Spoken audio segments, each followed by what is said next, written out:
welcome to the Baal Radio Show. I'm your host Paul, and this is your other host Scott. Hey Paul, how you doing today? I'm a bit sick. So for all you sticklers out there who's gonna care about what my voice sounds like, I apologize. You got big things today, big things, yes? Well, first of all, I'd like to wish all the mothers on the planet a very happy Mother's Day today. I'd like to send a definite special, personal greeting out to my mother. Want to know that I love you and hope to be seeing you soon. Get to go see my mama today. I'm very excited. Very good. Got her a nice little treat and a lovely card. So today we got big things. We got, hopefully we'll be having Gord come on soon. Yeah, we have a few interviews today. Gord Harrison will be stopping by in the studio to have a chat with us. He's recently published a book that we're going to talk about. Ooh, very exciting. And before that, we're going to have a little interview. We had a chat with Chris, a friend of ours from Down Under. So he will be coming up soon. Ooh, nice. So I'll just warn everybody that's listening, don't adjust your audio. Chris is Australian. Yeah. Something wrong with this guy's voice. I gotta change this. But he's a fun guy to talk to, so we'll have a chat with him.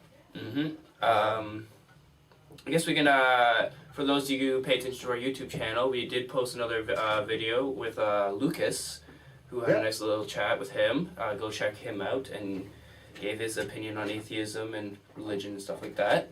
Yeah, just to make it easier on yourself, just subscribe to the channel. So obviously we're only going to add one episode of this show a week, but we will have a number. Just as soon as I get them, I'll post the other videos. So we have the talking with the Nons. We're talking with Nons around the world, and comparing the different environments and communities that we live in, and how they're similar and how they're different. So that's been fun. And soon we'll probably open it up, once we get a few more of those videos in, we'll probably open it up to be doing little spots where we're just talking with believers for... The believers around the world. Yeah, so give them their 10 minutes to chat and see 15 minutes of fame. Yeah. So there's lots of that coming up on the YouTube channel. So just make it easy and subscribe. That way you don't have to keep checking back. And if you guys have any ideas on what you'd like us to talk about, whether on the YouTube channel, what would you like to see, or what would you like to hear on the radio show, just send us an email at theballbusterradioshow@gmail.com. And we'd be happy to oblige, depending on the contents of the wish that you demand. So before we move on, is there anything you'd like to say? No, I think that's about it. We had a beautiful day for Mother's Day, but... Oh yeah? What did you do for Mother's Day? Like I started in a t-shirt. Yeah? And... Oh, the weather, yeah. Well, I don't know what to wear anymore. You just don't know? Well, it's been so nice, but I think it's a trick. You just go into your closet. I don't know what to wear. Well, I've been fooled before. When I came out, it was so nice last week, and I came out, and out of the blue, behind my parking spot, there's these beautiful daffodils were up. Oh, and love that. I was bewildered by spring is actually here, but when I investigated further, well, they weren't actually real flowers, so. Well, you're lucky you even got that. I wake up every morning, I go on my lawn, I find trash, so... Well, maybe the trash will be different as the spring... Yeah, it'll be more beautiful. Yeah. Alright, so we're gonna go into the Nons Around the World. This is an interview with Chris, and we hope you like what you hear. Nons Around the World, and today we have Chris joining us. And could you tell the good folks where you're from, Chris? G'day. I'm actually from Perth, Western Australia. Well, good day to you. Yeah, thanks. So this is Nons Around the World, and we are talking about what the religious environment was like when you were growing up. What age were you at? Tell me a little bit about when you kind of decided or realized that you were an atheist, and what kind of things are available to you now for support as a non-believer. Go. Sure. I started off as a Church of England and when I was in primary school, they had scripture lessons, and it was a public school, and they just talked about Jesus and how God created the world, things like that. It was a slow indoctrination, and my parents weren't too serious about it. Surprisingly, I wasn't baptized, I wasn't christened, but my siblings were for some strange reason, and yeah. That's pretty much the extent of my religious sort of experience. I never really went to church at all, but my parents believed. So this, you said Church of England. Is that Yeah. throughout Australia? Did Australia at the time, or does it still have like a state religion? No state religion. It's basically it's Anglican. It's another name for the Anglican Church. Oh, I see. But this was was this the only school system that was available? You just have the one? Yeah, it was a local public school. Um, you know, every sort of kid goes through public school, primary school, and then when they get into high school, they either go to a private or a public high school. You mentioned siblings. Yep. How many do you have, and what are their religious positions right now? Okay, I have two sisters and one brother. My brother is also an atheist. My sister is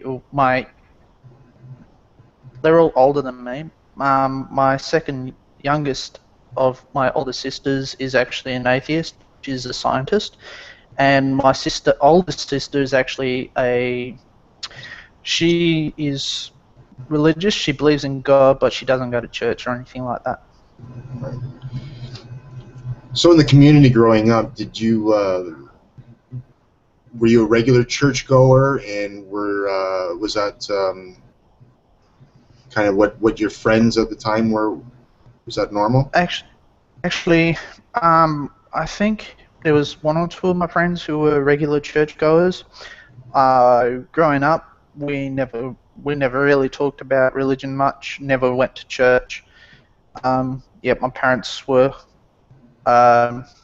believers. They were sort of, when they went to school, they were totally indoctrinated. They had no choice whatsoever. So I think in that, they didn't want to inflict it on us kids. So I think that waters the religion down when you kind of have to take it through public school. Is it kind of taken for granted? Yeah, it is. Mostly because a lot of leaders are actually religious, but because they take it through, well, they're trying to avoid as much criticism as possible, so therefore the religious indoctrination is watered down a lot. They don't do the hellfire and brimstone sort of thing. Right. Just keep it liberal enough to not draw attention, but strong enough to keep it getting Exactly. Exactly. See. So, at what age did you start to question all of this? I can actually tell you. I was in year 7.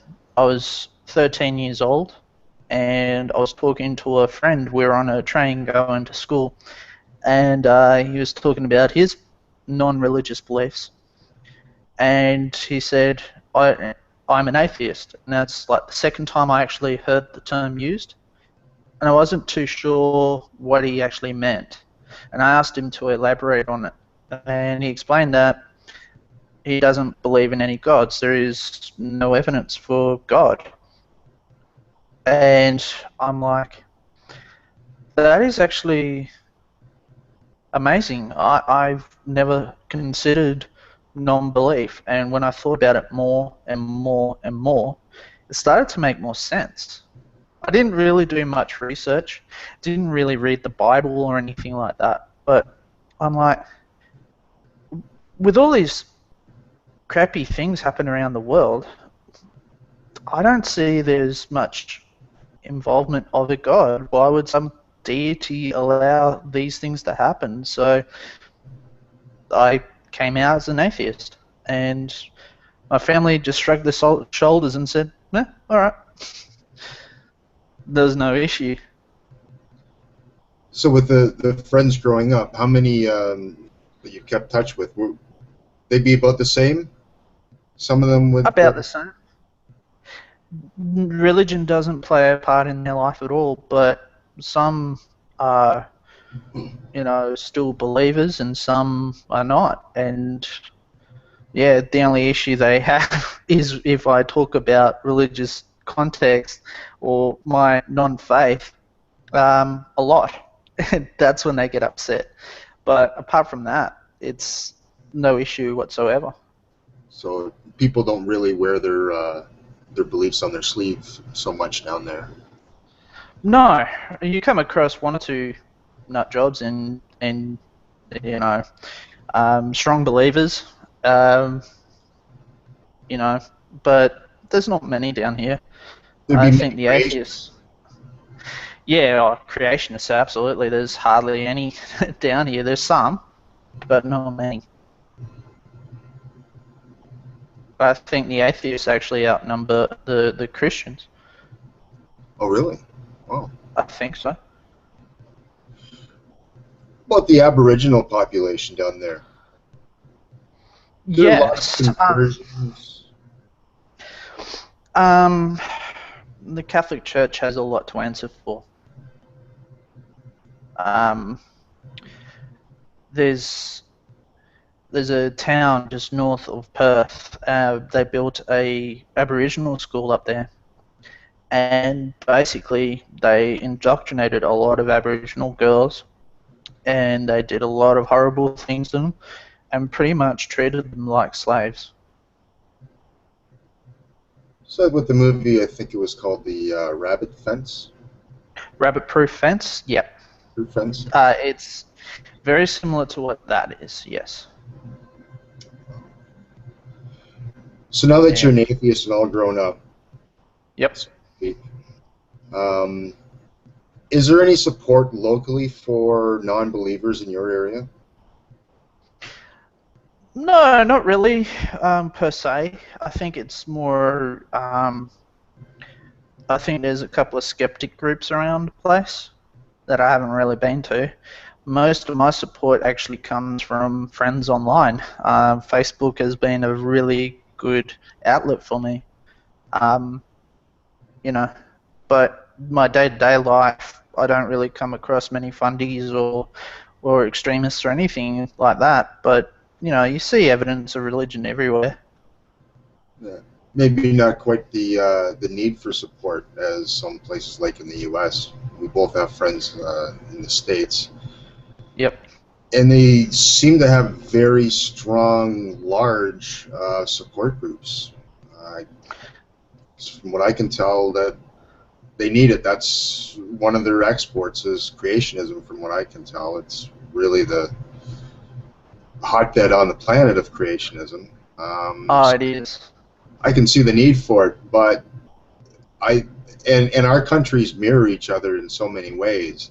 If you want to talk about the indoctrination and what happened to the native population, and as far as what the church is responsible, both the United Church of Canada and the Catholic Church has done some pretty nasty things in our country too. Now the United Church has quickly come out and apologized for everything profusely.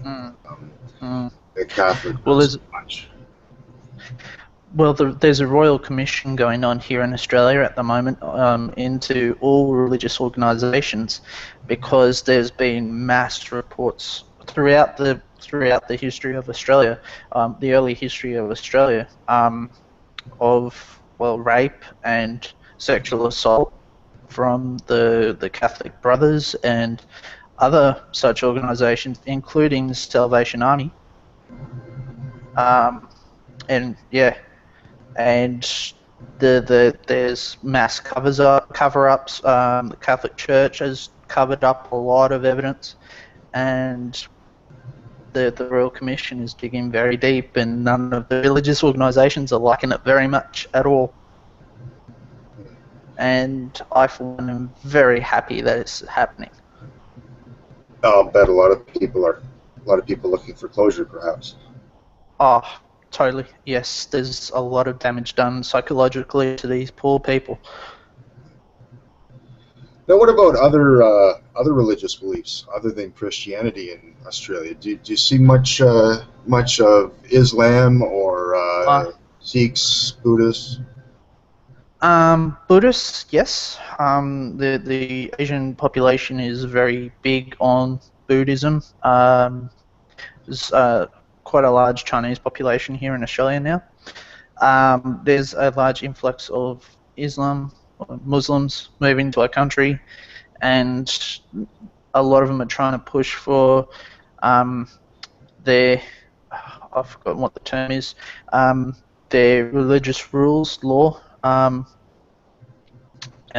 to implement that so they can live via separate laws from what the Australian law has established in.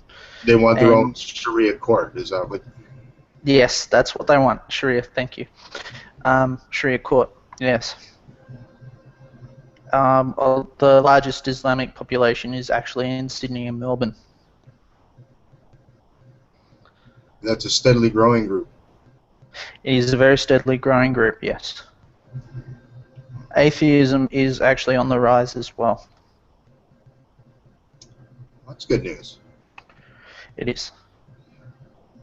Well, you keep up the good work then, Chris. I shall. I enjoy supporting my friends over in the US. Absolutely. I just love reading about science, learning about history and things like that. And anytime I can get into a good debate with a theist, I'll enjoy it.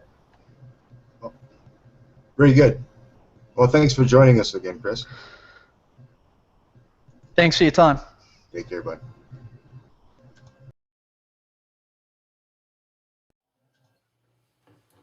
All right. Well, thank you very much, Chris, for your valuable input. It's great to see that, at least in some places in the world, that atheism is leaving its mark. We now have with us a very special guest, Gordon. Say hi. Hi. Gordon Harrison is a local author from the Peterborough area, and he's recently had a book published. We're going to talk about that a bit first, but again, welcome, Gord. Thank you. And maybe you could tell us a bit of your background. Were you born in Peterborough? No, I was born up in Halliburton in pretty primitive circumstances. Lived until I was about 5 in a lumber camp. That's interesting. My mother was the cook. My dad was a blacksmith. Cool. And great group of people, always treated well. My mother was the only woman there. I was the only child there. And basically had a good time. Unfortunately, all of those guys are dead now because of the incredibly hard work and conditions they went through. And that kind of experience has made me sort of a pro-union person as well. And I still have a place up in Halliburton where I recently spent about 2 decades, and among other things, writing this present book and a few others, and doing photography, and quite love it up there. I'm going up again in a few days for the long weekend. That's good. Were they a religious folk in any way? No, I was born during the Depression. Oh. You worked 12, 14 hours a day just to keep your head above water. There was no time left over for the niceties of religion. Niceties. None whatsoever. Yeah. They weren't irreligious. They were just... Didn't care? Well, we had one aunt that did, but she was sort of open to social pressure as far as I could see. She was a fine person. I liked her. But on this issue, she was a little wacko. And but my mother could have cared less, and my father didn't know too well. So yeah. So and no one went to church. I don't even recall there was a church. That's interesting. So leaving religion was not a problem for me because I was never in. Yeah. So I you consider myself lucky. yeah. So you grew up entirely atheist then. Just not even thinking about it, Paul. It was just out the window. Oh wow. But you know, when you become 15 or 16, these things, The questions arise. yeah, you do. And I was interested in going to church then. When we finally moved from up north, because the logging ran out and the whole country was cut over, and that was all done. And so my mom and dad moved to Toronto and got menial jobs. My mother worked in a sweatshop on Spadina Avenue, making dresses on piecework. My dad worked in various jobs for what was called the Robert Simpson Company, which was a precursor to Sears. Wow. Simpson, Sears, and then Sears. Yeah, exactly. And Sears, And, Roebuck, and then Sears. Yes, exactly. And so we lived in what's called Cabbage Town at the time, which was a poor area. Now it's become sort of upscale. It's gone through its ups and downs and rebuilds and townhouses over the years. And I went to St. Enoch's Church on my own. Mother and Dad never went. Mm-hmm. And it's on Winchester Street. I don't know. It doesn't matter. It just runs off Sackcliffe. My dad was probably across the street in the Winchester Hotel. And I went there, and it didn't seem to mean much to me. And I Just boring stand. yeah, sing, exactly. Sit down, And so I said, stand, well, I sing. tried that, and I left it. And then we had to get summer jobs, and I was in what they called the Reserve Air Force. It's like air cadets. Yeah. A little bit more, and it was up at 1107 Avenue Road, the old Hunt Club, and we would go up there Wednesdays and on the weekends, and in the summer they employed us all summer, and they paid us. Yeah. And I was away from home, and we went around to radar control operated stations around Ontario. Those were the days when we were worried about the Russians. Right. Oh yeah. The Dew Line was the furthest north of these stations, but we were on the midline. So one summer I went up to a place called Lac Saint Denis around I know where that is. Saint Agathe in Quebec. We had a great time, and I took a book with me. Took several books. I took a book called The Story of Philosophy by Will Durant, I've heard of that. and it talked about the lives of various philosophers. And I got through there. Not one of these people were religious. Yeah. Yeah. When you spend that much time thinking to yourself, you're like, well, this doesn't make Well, sense. it's probably a little bit unambitious for a budding philosopher. Yeah. You could have picked up a book on theology or something that didn't interest me. There are people in there, you know, like Spinoza and Kant and Bertrand Russell, and these guys, I get into that. Yeah. And I realized then when I was around 16, this doesn't make any sense. And I felt that way ever since, and been quite happy with it. There's not a lot of angst with me. You're well adjusted? I'm Yeah, well you're adjusted. well adjusted. I'm the happy atheist. Actually, I don't even prefer the term atheist. I don't like the idea of God, period. I like to refer to myself as an anti-theist. Yeah. I don't like the idea of God, Right. period. If there is one, I don't like him, or her, or it. Valid. So I get the impression that if you were to find out tomorrow that there was a God and he presented himself to you, you still would not be bowing a knee. Well, you don't want to make too many heroic predictions here, but you know, There might have to be a conversation there first. might be a conversation. Like that was said to Bertrand Russell. If you go up to the pearly gates, and Russell said, "Well, God, why didn't you leave more evidence of yourself?" Yeah. There wasn't any. Yeah. So we'd have to have a conversation, something like that. But Why do you consider yourself anti-theist instead of atheist? Why do you not like the idea of God? because it's not a noble thing to pray. Very valid. I actually, Scott, you may have remembered, I posted a thing on Facebook once, and it was, why do we have to worship God? Yeah. Well, what evidence is there that he's any better than us? I mean, he's killed twice as many as, even Hitler's even done. Oh. Like, he's not exactly a nice guy. Well, as Richard Dawkins says in chapter 2 of The God Delusion, undoubtedly the most despicable fictional character in all of literature. Yeah. Meaning Yahweh. It's, in churches they have, if you're Muslim, they got prayer rugs, and you spend half your life with your bum in your ear and your nose in the ground. Mm-hmm. And then in these other places, they have, Catholic churches, they have kneeling bars where you kneel down. And the sermons up there, you're not allowed to question. No. This is the unforgivable sin in Christianity, questioning. I mean, that's the sin in the Garden of Eden. Yeah. I mean, in the first line of Milton's Paradise Lost, he says, of man's disobedience and the fruit of that forbidden tree. It's disobedience, not obeying. So they want slave mentality. Mm-hmm. I don't think a normal, a well-adjusted human being wants any part of that. I'm sure you don't. You don't. Definitely I not. don't. People I know don't. Well, difference between me and a Christian would probably be just a matter of consistency. It's certainly not a matter of intelligence. I'll argue with In all anybody cases. that, and we see it all the time, we're on social media, name calling back and forth, and certainly believers can be Oh yeah. Quite. very non-loving. But to turn to a Christian, just say, well, he's stupid. No, that's actually not a very concise way of summing up what's going on. There's a lot more to that.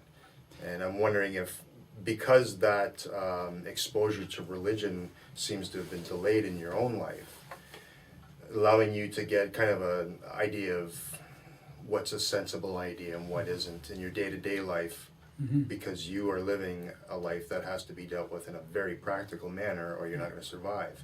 Yeah. So because you hadn't been exposed to that, and then when you're older and you see this kind of for the first time, really, Mm-hmm. I think maybe the shock might have been a lot more, It was. as opposed to somebody like myself, where I don't remember my baptism, but from day one I was kind of brought up in this environment where it's not. I mean, you look at it now, trying to look at it through eyes for the first time, and there's some very strange things. Like and to give a very quick example of how I know I was indoctrinated, we all were to a certain point. And you'll remember this, you will not, Paul, I don't think. Every morning in school, even at my public school, I stood up beside my desk and Oh no. thousands of other kids, like a robot, I recited the Lord's Prayer. No, we just sung the national anthem. Well, I go back to those same people that stood with me and said that, and I'll ask them, can you tell me why we were asking God to not lead us into temptation? Is that not a very bizarre request to make of somebody who, what was the implication here? Had he been doing that? Yeah. Why did we say that? And we said it, I must have said, I don't know how many hundreds of times, I and think never once thought about what I was saying. It's an extremely interesting point you've raised. In the part of the Bible before the Lord's Prayer, Jesus said, "Do not do as the Pharisees do and pray in public, but pray in private." So of course you're breaking that edict. But the hell with consistency. Yeah. Well, we've thrown that, yeah. And actually, answer your question about the do not lead us into temptation. We've had this discussion before, where Satan only led people into temptation through the permission of God. So maybe by that extension. Well, if you think of the wording how it is, please do not lead us, it's almost immediately removing any culpability or being responsible for your own actions. Well, he led me. Mm-hmm. It's either God led me to good or Satan led me to bad. I can't think for myself. I just cross my fingers and go where the wind blows me, or whatever deity happens to be the stronger of the two right now. But again, getting back to your childhood, I mean, you can see how this would be a shock. A lot of the time, I mean, every page you're turning, you're going, "Are you really?" But I did get some indoctrination because I went to public school, and I recall being in grade 5, and I have that story in my book here, that one day we're all lined up in the gym, and there was the boys and girls were separated in those days. And there was a couple of old guys behind a long desk, and we're wiggling, waiting for her turn. And as I was getting closer, I could hear them asking each of them some personal questions. One of them really disturbed me. It was, "What's your religion, son?" I didn't have any religion. I didn't know. And I had heard about people in my area, or my neighborhood, were Protestants. And so I decided on the spot that's what I would be. I was the quickest convert in history. So I got up to him and he said, "What's your religion, son?" And I said, "I'm a Protestant." Nice. And Well he done. looked at me and he said, "I bet you are." And that's a true story. And then a friend of mine later said these were Gideons and they were giving away Bibles. The New Testament, the red ones. The red You one. never got one. And he said, "Me." Yeah, we have a friend Jillian who's proud of her red religious book that I I heard think it. she believes it. I have She 5. refers to it the Book of John or something. But yeah, Yeah, well, they have the Gospels in there and some of Isaiah. trying to remove themselves, distance themselves from the Yeah. Old Testament. So a friend of mine said these were the Gideons that were giving these away, and they didn't give them away to Catholics, you see. That's why he asked me. Right. The Catholics had their own book that they gave away in the school, and they didn't give it away till grade 6. So he suggested I take 2 because I needed it. So that is my religious experience at school. Getting back to the Lord's Prayer business, I taught high school in Peterborough. Yeah, what'd you teach? Math. I taught down at Kenner. And I was, for years... So just before you move on, if this is math, was this a subject you purposely taught, or were you the phys ed teacher / math No, teacher? I And you got purposely stuck taught. with math? I have a master's degree in math from Waterloo. And I How love it. come? How Why? come? Why? I love the topic. We're philosophers here. Why? I love the topic. That's like having as a hobby doing dishes, Gord. No, it isn't. What attracted you to the mathematical? Was it because there's no gray areas? You like the process of thinking. I just thought it was a beautiful topic. Things fell together. It was lovely.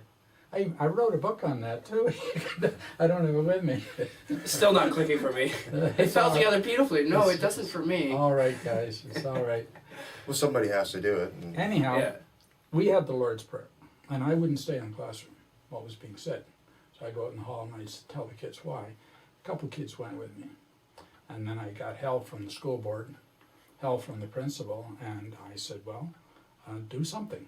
And the Canadian Charter of Rights and Freedoms had come in at that time, and I felt secure in my position. And so we had a petition to get it removed from the schools. And it was in the newspapers here for a long time, and et cetera, et cetera. And then we got some lawyers involved, and we didn't have the fundraising way we have on the YouTube today. So we didn't have the money to go through with it. But it was, the Lord's Prayer was finally removed by a group of Baha'is up, I think, north of Lake Superior in some place. So they brought some charges against it and they had it removed. So it's not, you couldn't possibly put it back. We went to the school board to protest against this, and I didn't speak, and the students who went with me, they spoke. And we had directly the opposite effect. They decided to open the school board meetings with the Lord's Prayer because of our efforts. So it was what you call counterproductive. When You did they have fi- to laugh, it's so ridiculous. Yeah. It's just, When did they finally get it removed? it's about 24 years ago, quarter of a century. So literally like right before I was born. Yeah. Yeah, after I got out of school and before you went, so I thank your generation. Oh, you're wow. welcome. Funny, we had the petition in the hall, and then I was told by the principal, whom I'm now friends with, that I couldn't do that. And I said, well, everybody's pretty well signed, including the caretakers. There was no doubt they didn't want it. And it So would- when you were in school, as a young boy, Mhm. and this is indoors, Mhm. Right. Yes, it wasn't. It wasn't that long ago, I guess. wasn't. But so O Canada, Lord's Prayer, or Yes. did you sing something else? With God No. Save the Queen or anything like that? We did sing "God Save the Queen." Yes, Did you? yes. It's far. Getting a little gray here. Gotta think for a moment. Mm. Yes, we did sing "God Save the Queen." Yeah. Yes, but you know, if you do enough of this stuff, it becomes a meaningless formality. Yeah, again, this was something that I did from grade 1 on. So in grade 1, you have no idea, you don't know the words are, you just, it was just kind of a pack mentality. We all did that, but to a student, I'm sure, ask them to decipher this. Oh yeah. Not to say that there are some hidden decent parts. I mean, to get up every morning and remember that, Sure. guys, most of us are fed. Yep. We're dry, we're warm, we have an education system. I actually don't really have a problem with starting off your morning going, I'm glad I'm me today, you know? Yeah, absolutely. Absolutely. But having the students recite things that they have that most adults don't understand, really seem to be nothing but a waste of time. Most adults don't understand the Lord's Prayer because if you go a little further along, it says, "Thy kingdom come, thy will be done." They're talking about the second coming. Like, yeah, that's fundamental. That's wild, wacko Well, stuff which from southern United States. is only about 50 generations late. Yeah. Yeah. Um, Give or take. Well, 49 generations by my math. One biblical generation is 40 years. So, and since Jesus was preaching that he would be back within 40 years of the talk he was giving at the moment, It's GPS. even worse than that because the last line of the Bible says, "Surely thou will come quickly." Amen. yeah, I think maybe we're a little late there. You know Yeah. what? I'm starting to think maybe Jesus did came, but he came in a modern society, and people are like, "I am Jesus, and I came," and everybody's like, "Yeah, okay, buddy, go away." yeah, he's locked up in an asylum with He would be. with only weekend passes. Yeah. He would be. Yeah. But, So let's get to this book. yeah, okay. I'm just going to hold up. Your book is called Allah, Jesus, and Yahweh, The Gods That Failed. Yes. Now, of course, I've gone through this book. You have. I haven't though, so. There's a broad scope here. Yeah, I took in, well, collectively, they're referred to as the Abrahamic religions because they all have some relationship to Abraham in that crazy place called the Middle East. Yeah, that's that weird thing where you can. Well, they also call it the three great religions, Abrahamic religions. The ones that have caused the most harm, maybe. Yeah, give or take. I'm actually just trying to think from a scholarly point of view. I think only one of those might be really monotheistic, but I'm not sure. Which one would that be? And we're going to have a Muslim friend come in No, and they're give us... certainly monotheistic to the core. So there's no devil? There's no jinns, no reference oh, to no, the they're- previous gods Oh, that no, once... No angels. They've got, oh yes, they got the whole bit. See, Muhammad cribbed most of the Quran from the Bible. He wasn't a great literary artist No, himself. there was a lot of... I need to say something. The Bible kind of gets what I mean, so I'll get that and I'll put a few things. Well, in there. they have this story of Sodom and Gomorrah, you know, and by the way, the U.S. college students thinks they were married and they're waiting for the sex tape to come out or something Yeah. like that. Sodom and Gomorrah were the mayor and his wife. Yeah, exactly. But getting back, trying to do my own research and pinpoint where the actual very first monotheistic, a lot has been made how the Israelites had fine-tuned what was originally, the Israelites were polytheistic, of course, Yes. having been a broke-off group from Canaanites. Well, I mean, But when it's always been told that, they modeled a lot after Zoroastrianism, which exactly. is supposedly monotheistic, but then I'm looking at Zoroastrianism and I see the duality Yeah. of good and Duality evil there is very common. Yeah. with the two deities, and I'm like, yeah, but that's not. We're still pretending that evil is an actual entity separate in of itself that can manifest itself outside of human actions or human labels that we apply to things. Well, the Jews believed in many gods. Yes. It says, "Thou shalt have no other gods." It didn't say there were no other gods. Yeah. You know, No, I mean, and- like, and El- I'm the big one. Yeah. They have a name for that. They call it Henoism, meaning there's a lot of gods, but I'm just picking the right guy, Yeah. which is a certain brand of craziness. I was just thinking Zoroastrianism is kind of like the belief in a conjoined twins god, Oh. because they're always at each other or whatever or something like that. Well, the great Just wanna get my punch classical on that conductor Zubin Mehta, who used to conduct the Los Angeles Philharmonic, he's a Zoroastrian. There are 125, 150,000 of them still. Well, kudos for surviving, Well, I guess. you'll probably find some worshippers of Zeus around too. I'm sure we can find somebody who thinks so. They Yeah. may answer, they may call in tonight. Yeah, that'd be quite the thing. Uh, Maybe get a Viking or two. or Norse. Yeah. Well, now we have this violent TV show called The Vikings. We probably have Norse worshippers as well. So Well, Who knows? that and the whole. Yeah, they don't debate as politely. Yeah. no, they don't debate at all. So, what led you to? This isn't your first book, is it? No, this is the fourth. Yeah. Yeah. What led me to this? Now it's pretty clear that there's no logical reason for God or gods whatsoever. It's a waste of time. It's a waste of time. And I talk about some of that in here. But my Like, what do you, just before you go on, do you mean, are you suggesting that since there's no practical application for this thing that we've invented, let's address it, or? Well, since religion seems to have been in every society at all times, there may be some evolutionary reasons for its survival, and that's quite a topic too. Yeah. Dawkins has written, Richard Dawkins has written Matthew on that topic. Alper, there's been a Yes. number of Friends of- authors writing about that, the Yeah. God Pod, I think he called Yeah, it, yeah. or the God Module.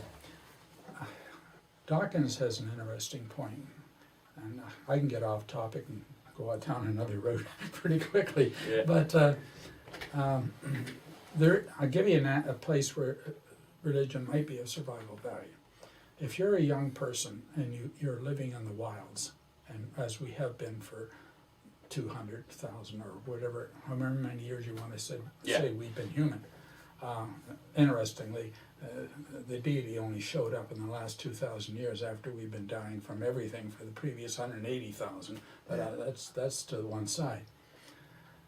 Anyhow, you have to listen to what your mom and dad say. If they say, don't play with snakes, because there's poisonous snakes, don't walk on that ice, don't do this, and those that didn't got selected out of the population, and therefore the ones that remained were more likely to be susceptible to authority, to obey. Mm-hmm. And Combined with our hyperactive agent detection apparatus. yes, and false positives, as they say, false negatives, or you hear something rustle in the woods, get the hell out of there, even though it's nothing. Yeah. Yeah, exactly. So I think that's some evidence for the survival, but we don't need that anymore. We have to outgrow that. Yeah, we got TV now. It's a residual like your tailbone. Yeah. Exactly, yeah. But I wrote this not for basically for the logical reasons that I don't like religion. I wrote it because it's immoral. Mm-hmm. The application of it is immoral and it offends me. It should offend everybody. You've talked about it earlier, talking about these Aboriginal schools. This stuff has been going on since day one. They've had things in the Catholic Church about pederasty and Yeah. fooling all around with those. kids It's a back to the tradition year that- 700, 800. I mean, it's Yeah. gone on and on and on. This is not new. So it's the moral aspects I don't care for. It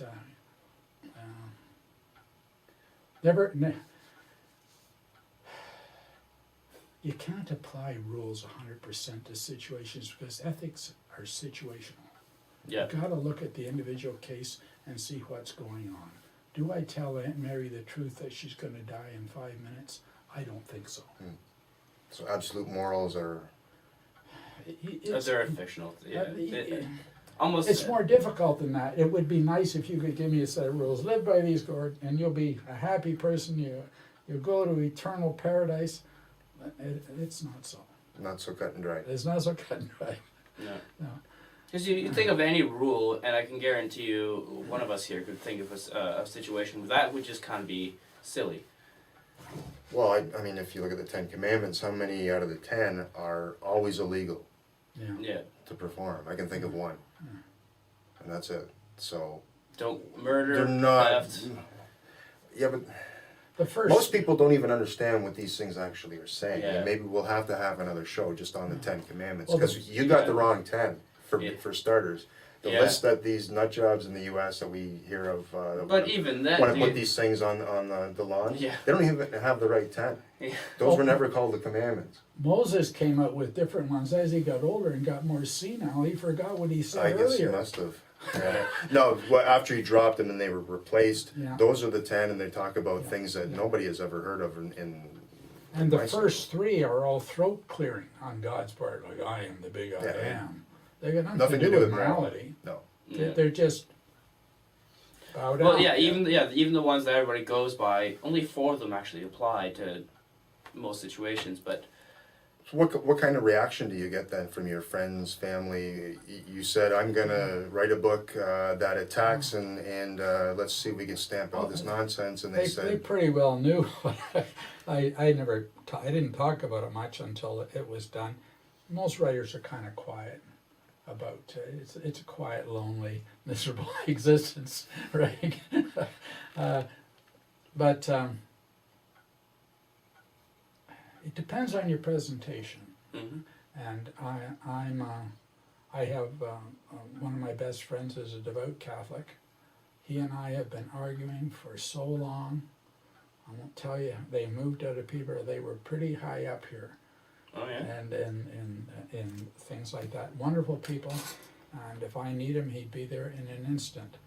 But he's not caught up in morality. I never got any flack from people who say to me, "Why did you write that, Gordon?" I would tell them. That's all. No one said to me, "You're going to burn in hell. You're going to do this. You're going to do that." Really? No. Never had that. I just don't get bad experiences. I'm assertive, but if you want to have a different point of view, I'm easy with it.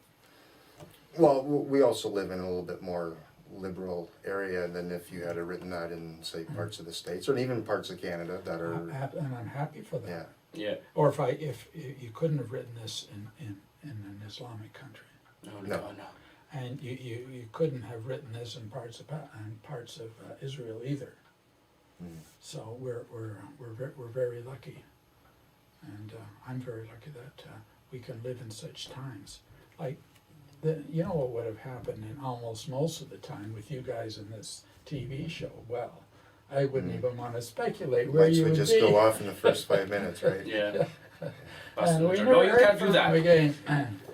So we're gonna have to have you back, Gord, because we didn't really get into the meat and potatoes. Like, Yeah, I'm sure. just gonna ask you something. Like, give me your 3 best arrows in your quiver that knock these guys out. But we'll have to get into that another time.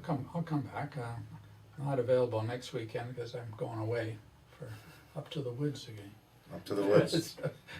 Where you're filming some animals with time lapse photography. Yeah, we get time lapse photography up there, and we've done a lot of wolves this winter, and eagles, and that's fun. And I don't mind photographing birds and woodchucks and raccoons or anything that's alive. I'm fascinated by evolution, Mm-hmm. not It is quite creationism.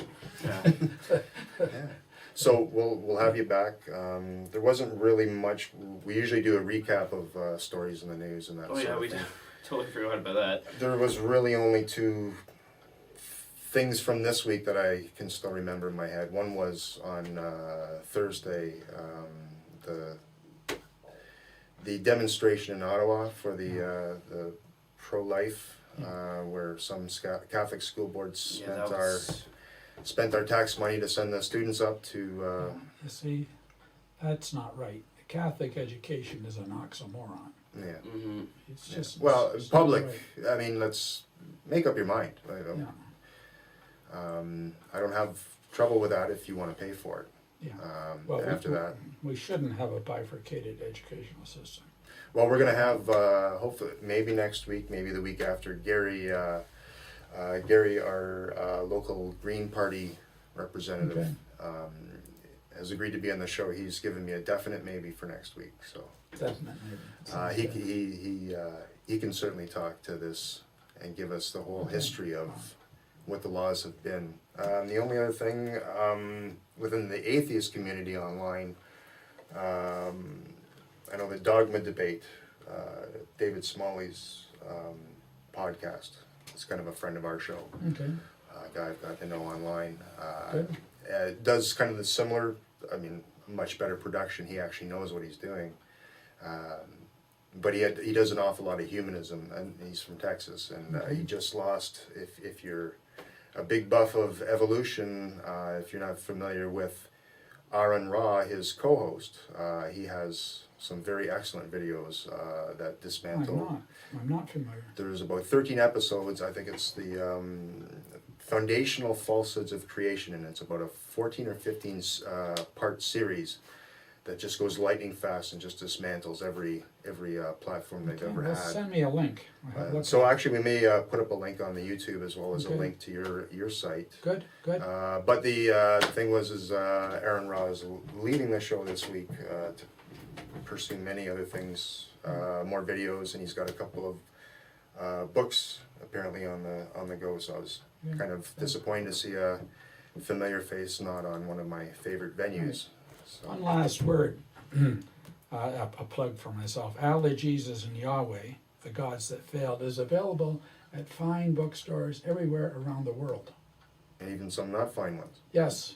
And Yes. it's also available as an ebook in both formats. All right. So is there another book in the works or in the future? I'm not going to write another book on this topic. Right, I'll probably write one on evolution. right, but not math. I've done that too. Especially for The you guys. picture pop-up book for kids. Yeah. No. Yeah. All right. So thank you very much, Gordon, for coming on. Wonderful to be here. Yeah. So our show's running down. We're running out of time. So we'd like to thank you all for listening to the Ballbuster Radio Show and our special guest, Gordon. We hope you guys have a wonderful Mother's Day. And we're going to close off with Keep Talking Pink Floyd. And Scott's got a dedication for us. No, I'm just saying this. I picked out this song. It's got two of my favorite people. It's got David Gilmour, a famous, one of the most famous atheist musicians, certainly one of the best ones, atheist or believer. And this is where he was making Stephen Hawking a rock star. Oh, yeah? So you play that for the good people and listen to Stephen. All right. Thank you. Have a wonderful Mother's Day, everybody. All right. You did a good job, guys. Yeah, very much, Gordon. Thank you very much. Good. Yeah, we'll do it again. Yes. For millions of years, mankind lived Stephen Hawking's in a rock star. contemplating the animals. Talking about that whole mankind. Something happened. Betrayed the power of our imagination. He was on the Big Bang Theory. That's all. Yeah. Good. I love that stuff.